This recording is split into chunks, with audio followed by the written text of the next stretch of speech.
Great Tartary before the reset.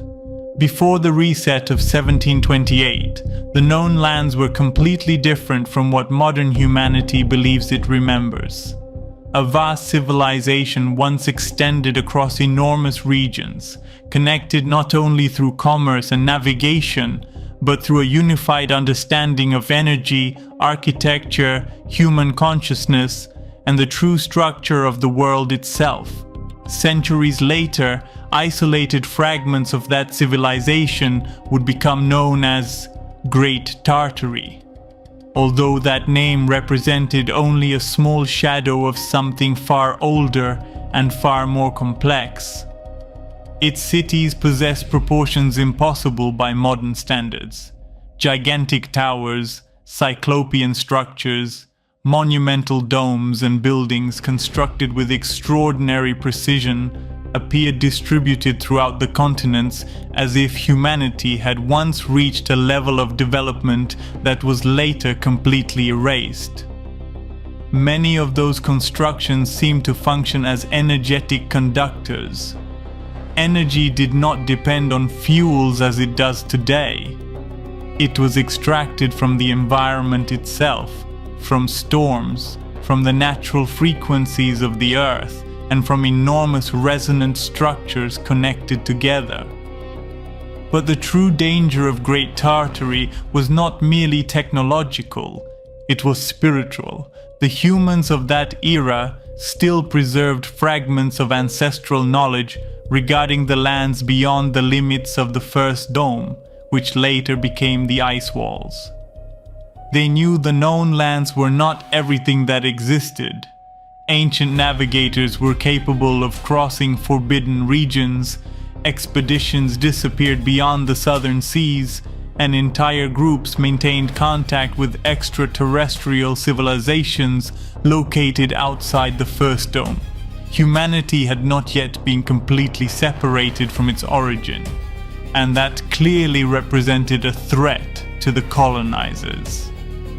The factions later known as the Anunnaki Custodians understood that a humanity connected to its true past could never remain controlled indefinitely. The ancients preserved spiritual independence, territorial understanding, and knowledge about the existence of the dome, which would later be transformed into the projector of the skies we see today. They understood that the skies would become what future generations would be forced to believe. The principal colonizers were the custodians, beings known for their dark masks and black robes. Colossal motherships and multiple leaders controlled from a distance, through human intermediaries, the decisions woven throughout the known continents. After several treaties and agreements, the Anunnaki also took control of the human colony in what we know as Earth. Between the two most powerful civilizations under this great dome of 178 different worlds, they divided control and possession of these lands in order to keep humanity inside the walls and in complete ignorance of what existed around them. Above all, they worked to erase the human past almost completely. During the previous cycle, the custodians and the Anunnaki fought the most brutal and violent conflict over multiple territories and causes now unknown. Because of this, they were forced to temporarily delegate control to inferior beings that we call the Greys, originating from Orion, along with some Etamines from Draco, although the Greys ultimately gained greater dominance. But their control left cracks everywhere, since they focused only on specific objectives they required at the time. Because of this, the Anakim giants arrived in the human lands and united in order to forge one of the greatest empires these lands had ever seen. Great Tartary. Humans and giants finally joined together to carry forward a challenge of advanced technology based on free energy.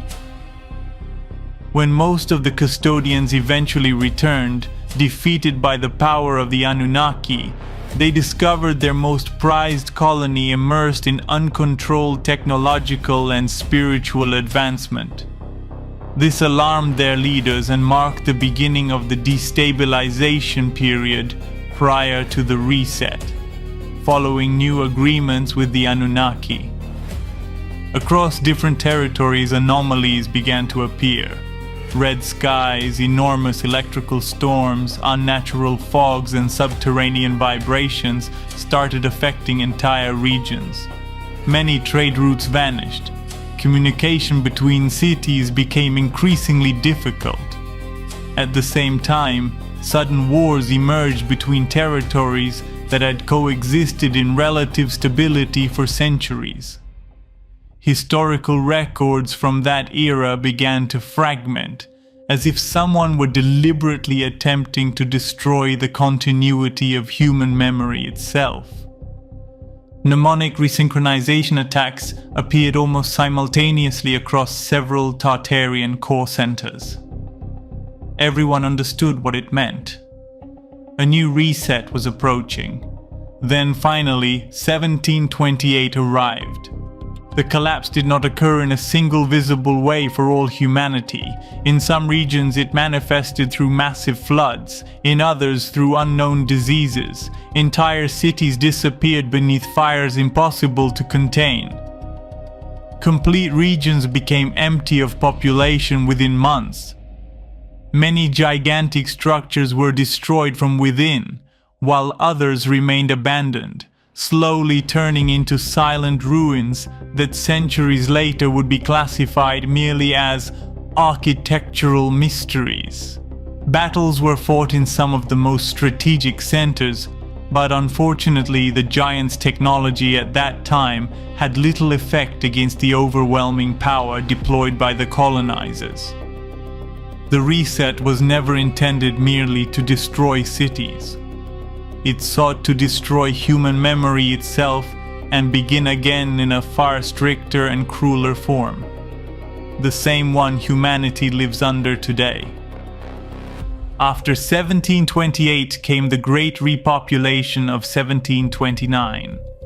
New generations introduced through 7-month-old laboratory babies were placed throughout the known lands under a completely different system. Education was redesigned from zero. Ancient maps disappeared. Knowledge regarding the lands beyond the first dome was eliminated, and enormous walls were established surrounding everything. The existence of other territories gradually became myth, while any theory questioning the official narrative began to be ridiculed and attacked. Stories about giants, advanced civilizations, and ancestral technologies were also ridiculed or transformed into fantasy. In most rewritten ancient texts, the giants became merely dangerous beings described as enemies of the gods. And above all of this, a new narrative emerged to replace humanity's original memory. The idea of outer space, combined with the dome projector and its immense simulated depth. As centuries passed, future societies would be conditioned to believe they inhabited a tiny, insignificant point lost within an infinite universe filled with galaxies and spheres floating through the void. Mathematics, institutional science, and astronomical models slowly reconstructed themselves around this new mental structure. The objective was not merely scientific, it was psychological. A human who feels small becomes easier to control. Meanwhile, the ruins of Great Tartary remained scattered throughout the world like scars of a civilization that was never supposed to be remembered. Impossible buildings, abandoned energetic structures, and fragmented maps survived hidden beneath layers of historical reinterpretation. And although most of humanity learned to ignore them, some slowly began to notice that something did not fully align with the official story. On June 30th, 1908, in Tunguska, it was discovered that remnants of a large Tartarian core center still remained active, even with living beings present there. It was destroyed using custodian technology through an enormous explosion. Because behind every ancient ruin, behind every impossible structure, and behind every forgotten map, there seemed to exist the shadow of a far older truth. A truth buried beneath the reset of 1728.